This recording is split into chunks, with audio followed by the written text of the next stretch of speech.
All right, welcome students. Every family has its own unique story, right? A really complex web of relationships, of unspoken rules. But how do we, as therapists, learn to actually read that story? Well, today we're going to explore some really powerful frameworks. We call them theories that help counselors make sense of all those intricate dynamics. Think of these as the essential tools for your future career.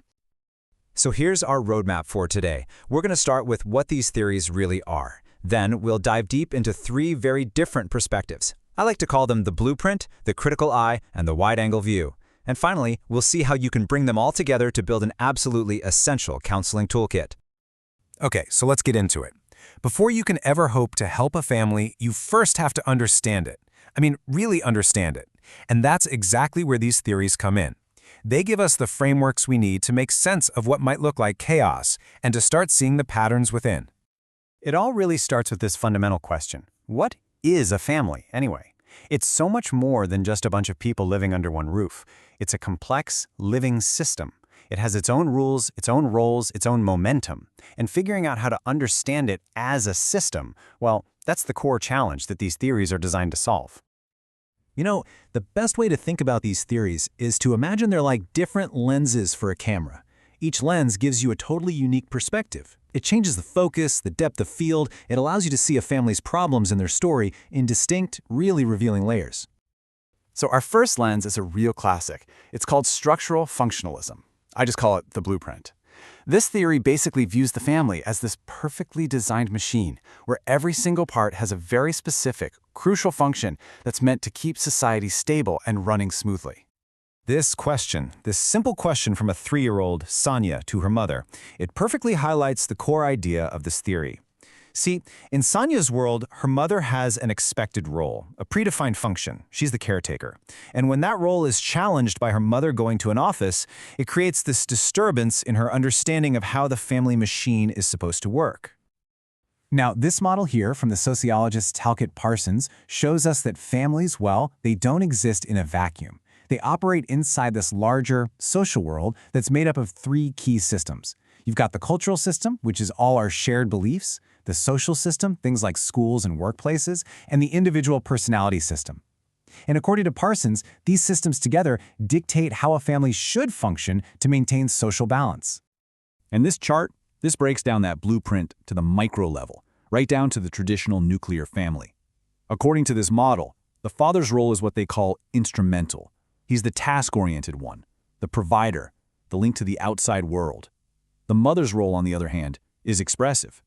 Her job is to manage the emotional needs and create harmony inside the home. So, here's the bottom line for this theory. For society to be stable, the family unit has to perform its designated functions correctly. Simple as that. The moment a family fails to provide those basic needs, food, shelter, socialization for its members, the entire system starts to weaken. Okay, let's switch gears. Let's pick up our second lens, the critical eye of feminist theory. Now, this perspective takes a good hard look at that neat and tidy blueprint we just talked about, and it starts asking some very tough questions about things like fairness and power.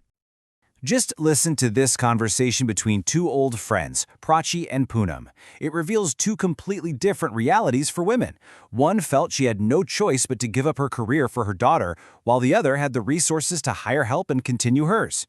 This immediately raises a central feminist question. Is that traditional blueprint of family roles really fair to everyone involved? Or does it benefit some more than others? Now, this theory is built on a really crucial distinction. Sex refers to our biological characteristics, what we're born with. But gender, that's what society teaches us. It's the cultural roles, the behaviors, the expectations that we learn are associated with being masculine or feminine. It is, in other words, a social construct, not a biological fact. And you have to understand, feminist theory isn't just one single idea. It's this incredibly rich conversation with many different voices. You've got liberal feminism, which is really focused on equal opportunity. Socialist feminism targets patriarchy as the root cause of inequality. Cultural feminism looks at how these gender norms get created and passed down through generations. And multicultural feminism recognizes that a woman's identity is layered and complex. But what they all share is a focus on questioning those traditional power structures. And all this leads us to a central and pretty provocative question. Is the whole concept of woman's work, things like housekeeping and being the primary person for childcare, is that a natural biological reality? Or is it actually a social ideology that we've all just accepted as normal over time?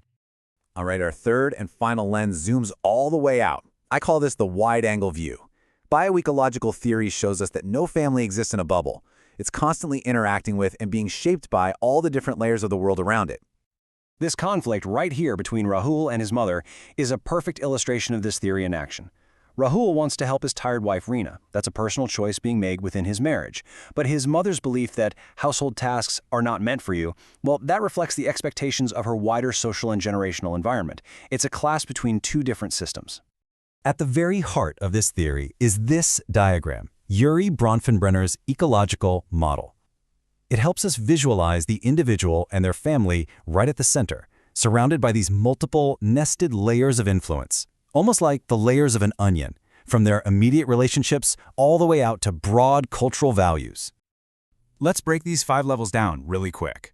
It all starts with the microsystem. That's your immediate environment, family, school, peers. Then you have the mesosystem, which is how those different environments connect with each other. The exosystem includes indirect influences, like a parent's stressful job affecting the home. The macrosystem is the broad culture, the laws and values. And finally, the chronosystem is the dimension of time. A therapist using this model knows that a problem at home could have roots literally anywhere in these layers. So, now we've got these 3 powerful lenses, the blueprints, the critical eye, and the wide-angle view. The big question for you is, how does a counselor actually put them all together and use them? The key takeaway here is that this is not about picking your favorite theory and sticking with it.